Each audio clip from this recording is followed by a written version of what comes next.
Hello, আসসালামু আলাইকুম। একটা পার্সেল, এটা আসছে হচ্ছে অথবা অথবা .com থেকে। তো তাদের 9 বছর পূর্তি উপলক্ষে একটা ক্যাম্পেইন ছিল। সেই ক্যাম্পেইনে আমি একটা 9 টাকার প্রোডাক্ট অর্ডার করেছিলাম। এই যে দাম 8.99 আর ডেলিভারি চার্জ 100, সব মিলে 108.9 মানে 109 টাকা পড়েছিল।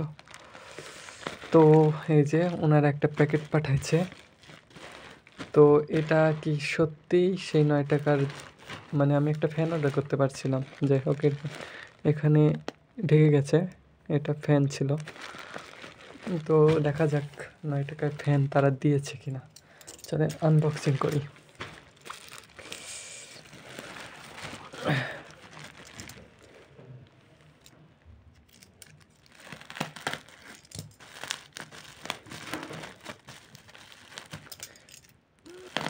র্যাপিং পেপার দেবে, অনেক করে মুড়ানো আছে। এত চিকন করে প্যাকেজিং ফ্যান কি এর মধ্যে থাকতে পারে? আপনারা গেস করেন কি আছে, কি থাকতে পারে। এই যে প্যাকেটটা বের করে ফেলেছি, এর ভিতরে আর কিছু নেই। আচ্ছা, এখানে কোনো ফ্যান নেই। ওনারা ফ্যানের বদলে কি পাঠাইছে? নুডলস। ভাই রে ভাই, এটা ফ্যানের দাম ছিল 2400 টাকা, আর ওনারা পাঠাইছে একটা নুডলস। এটার দাম কত দেখি তো।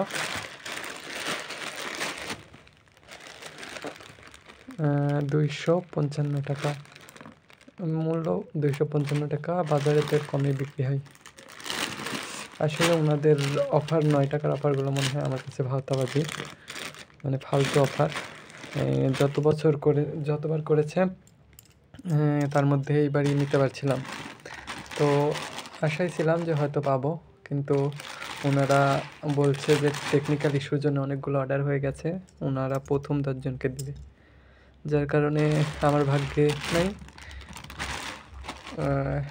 পরে আমার কাছে ফোন দিয়ে বলেছিল যে আমরা ওটা ডেলিভারি করতে পারবো না, যদি চান তাহলে জাদুর বক্স ডেলিভারি করব। তো আমি তাতে রাজি হয়েছিলাম, যেহেতু ওনাদের রিফান্ড পাইতে অনেক দেরি হয়, সেহেতু যে টাকা দেরিতে পাওয়ার থেকে একটা হচ্ছে জাদুর বক্স পাই, তাও ভালো, যার কারণে এটা। তবে শুধু একটা নুডলস দেবে এটা ভাবতে পারি নাই। তো আপনারা কে কে অর্ডার করতে পারছিলেন আর কে কে কী পাইছেন অবশ্যই কমেন্ট করে জানাবেন। সবাইকে ধন্যবাদ। আল্লাহ হাফেজ।